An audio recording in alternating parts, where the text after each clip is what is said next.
그러면 큰 틀에서 임대차라는 계약이 이루어지면 물권 생긴다, 채권 생긴다. 그렇게 생각을 하시면 돼, 크게. 아, 임대차라는 계약이 이루어지면 채권 생긴다. 제 618조 임대차에 의해 임대차는 당사자 일방이 상대방에게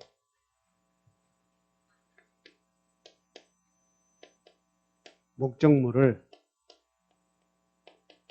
사용 수익하게 할 것을 약정하고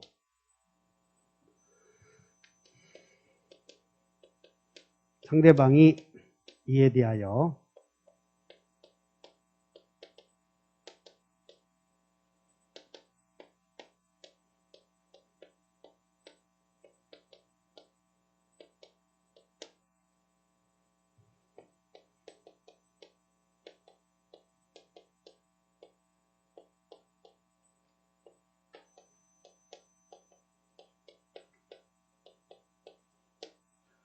당사자 일방이 상대방에게 다 썼어. 빨리 써. 목적물을 사용 수익하게 할 것을 약정하고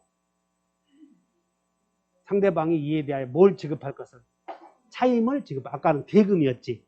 여기는 차임을 지급할 것을 뭐 하면서 약정함으로써 똑같아. 중복된다고. 똑같은 게. 차임을 지급할 것을 뭐 함으로써 여기도 약정하고 여기도 뭐 하고 약정하고 두 사람이 약정만 하면 돼. 두 사람이 뭐만 하면 돼? 그럼 약정만 하면 효력이 생기지. 그래서 임대인은 임차인이 차임을 지급하겠다고 약정했으니까 임대인은 임차인에게 그래 네가 차임 주겠다고 했으니 차임 주시오는 채권이 생겨. 그리고 임대인이 임차인에게 목적물을 사용 수익하게 할 거 약정했으니까는 사용 수익하게 해주시오 하는 권리가 뭐가 되냐면 임차권이 생기는 거예요. 무슨 권? 임차권. 그러면 이 갑이 이 건물을 갖고 있을 때 건물에 대해서 그래 너에게 사용 수익하게 해주겠다 이렇게 약정을 해. 그러면 임차인은 그래 나는 차임 지급하겠다라고 합의가 이루어지면 임대차 계약이 이루어지는 거예요. 임대차 계약이 이루어지면 정리 임대차라는 계약이 이루어지면 물권 생겨 채권 생겨 채권. 그래서 이 건물에 대해서 사용 수익하게 해주겠다고 약정하고 차임 주겠다고 약정하는데 이게 주거용 건물이야. 주거용 건물. 주거용. 그러면 이와 같이 주거용 건물에 대해서 계약을 체결하고 사는 동안에 이렇게 사는 동안에 여기서 건물이 임대인의 건물 경매로 넘어가. 경매로.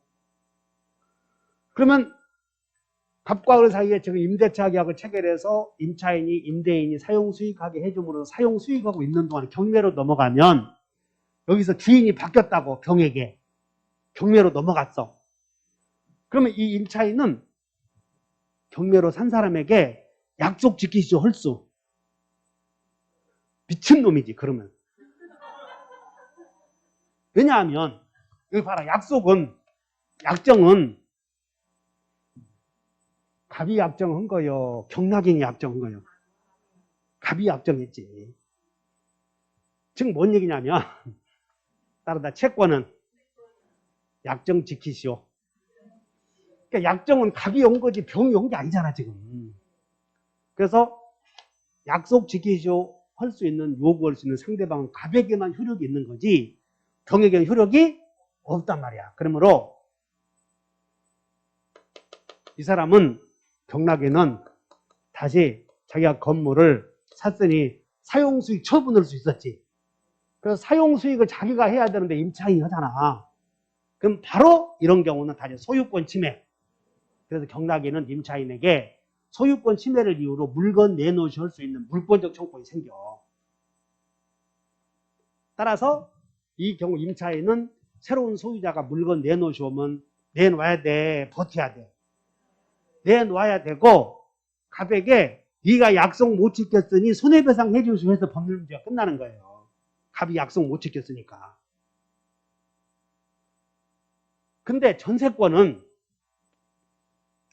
소유자가 네가 내 물건을 사용 용도에 맞게 사용 수익하게 해주셨고 이 사람이 만약에 자, 임대차고 을이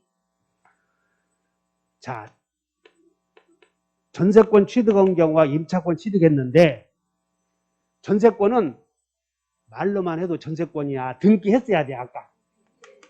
그래서 여기다가 을구에 건물 을구에 전세권자 등기되어 있어. 근데 이렇게 전세권 등기되어 있는 동안에 건물 경락인이 넘어갔어. 경락인. 소유자가 바뀌었다고. 그러면 전세권자는 새로운 소유자가 물건 내놓으셔 그러면 내놔야 돼. 버텨도 돼. 이미 소유자로부터 자기가 전세권을 사용가치를 지배한다는 걸 허락받았기 때문에 누가 나타나더라도 사용가치 지배권은 자기가 우선한다는 거예요. 그렇기 때문에 전세권자는 경락인에게도 대항할 수, 버틸 수 있어. 근데 임차인은 버텨 못 버텨? 못 버티지. 그러니까 내놓아야 되지. 그래서 임차권도 임대차 계약을 체결하고 임대인의 협력을 통해서 등기해주지. 등기 621조에 등기해두면 전세권과 같이 대항할 수가 있어. 근데 임대인이 등기를 잘 안 해주다 보니까 주택의 경우는 등기 대신에 여러분들 주민등록 들어보셨나? 주민등록 해두면 등기한 것과 같은 효력으로 인정하겠다. 그것이 주택임대차보호법이야. 그래서 건물을 넘겨받고 주민등록 해두면 전세권 등기한 셈이다. 이렇게 하시면 돼. 근데 만약에 그런 조치를 안 해놨다면 경락인이 물건 내놓으죠 그러면 버텨야 돼. 내놔야 돼. 따라서 이것이 전세권과 임차권의 차이점이다. 여러 가지가 있는데 대표적인 차이점이다 하시면 돼. 그러므로 임차권은 여기 전세권은 물권이지만 보시다시피 임차권은 자 여기 보자.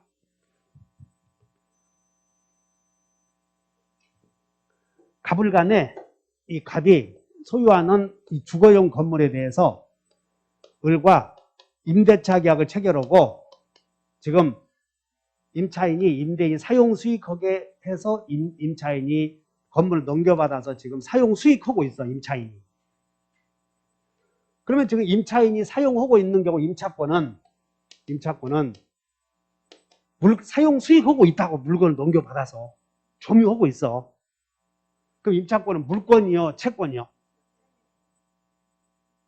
근데 임차권은 보시다시피 물건에 대한 권리가 아니고 임대인이 목적물을 사용 수익하게 할 거 약정했지. 그러니까 계속 약정 지켜주는 권리야.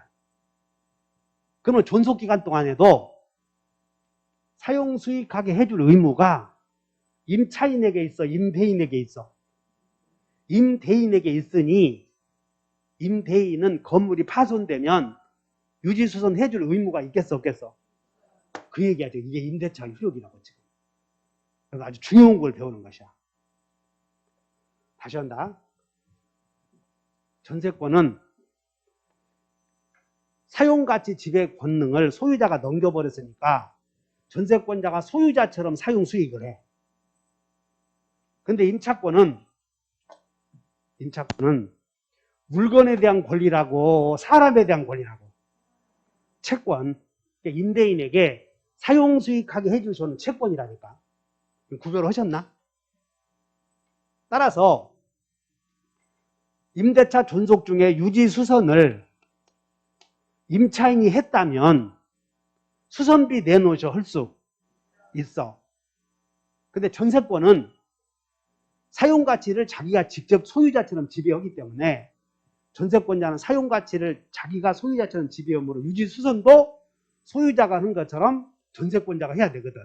그러면 전세권자는 필요비 내놓으셔 할 수 없다. 이렇게 차이가 있는 거라고.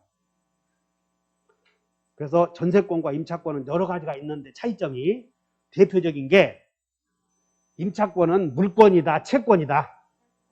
계약에 의해서 이루어지는 채권이고 임차권 취득할 때는 계약서 써야 된다. 약정만 해도 되겠다. 이제 법조문 보고 해결하는 거. 계약서 안 쓰고 약정만 해도 되는구나 이렇게. 근데 계약서를 쓰는 이유는 나중에 그 분쟁이 생길 수 있지. 나중에 엉뚱한 소리 하잖아. 그래서 계약서를 쓴다 하시는데. 그 자네도 누구하고 계약하고 엉뚱한 소리 한 적 있어 없어? 없대. 다 교회 다녀서 없대. 근데 우리는 약정만 해도 계약이 이루어지고 매매도 잘 들어. 매매도 계약서 써야 돼. 약정만 해도 돼. 약정만 해도 되는데 계약서 쓰는 이유는 나중에 입증 책임 때문에 쓴다 하십니다. 분쟁 해결하기 위해서. 그래서 자 임대차는 어디? 임대차는 목적물을 사용 수익하게 해주겠다고 약속할 때 소유권 있어야 돼? 없어도 돼? 아까 또 되돌아가는데 약속만 지키면 된다니까. 그러므로 을에게 약속할 때 검단 사거리에 있는 기업은행 9층 대기로 사용 수익하게 해주겠다고 하는 거지 직접 사용 수익하게 해주겠다고 하는 게 아니잖아. 근데 대부분 사회에서 임대할 때 목적물은 소유권 있는 자가 해, 없는 자가 해? 있는 자가 하는데 없는 자가 해도 괜찮다, 괜찮지 않다. 그래도 효력은 생긴다 그 말이야. 꼭 소유권 있는 자만 임대하는 게 아니고 소유권 없는 자도 얼마든지 임대할 수 있어. 동의해? 빨리 사고를 바꿔. 절대 못 바꾸겠어? 웃지 말고. 그 미소가 안다는 거요.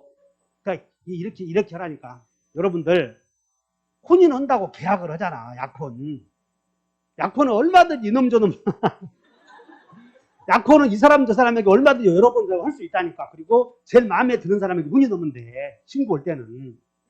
그것도 똑같다는 거야. 약혼은 여러 사람에게 해도 되지만 혼인 신고할 때는 여러 사람에게 못해. 한 사람에게만 해야지. 그것도 똑같이 임대계약 할 때는 소유권 있어야 돼? 없어도 돼? 그래서 자 외운다. 타인의 권리도. 오늘 결론이 뭐냐면 타인의 물건이나 권리도 매매의 목적이 될 수 있고 교환의 목적이 될 수 있고 증여의 목적이 될 수 있고 다 될 수 있어. 집에 없는 금송아지 준다고 계약을 했어. 집에 없는 금송아지 준다고 계약했다고. 유효요 무효요? 그것도 유효라니까. 만들어주면 되니까. 그럼 만들어주면 되는데 못 만들어주면 어떻게 해결해? 약속 못 지키는 것을 다 같이 채무불이행. 그렇게 해서 손해배상 청구해서 해결하는 거예요.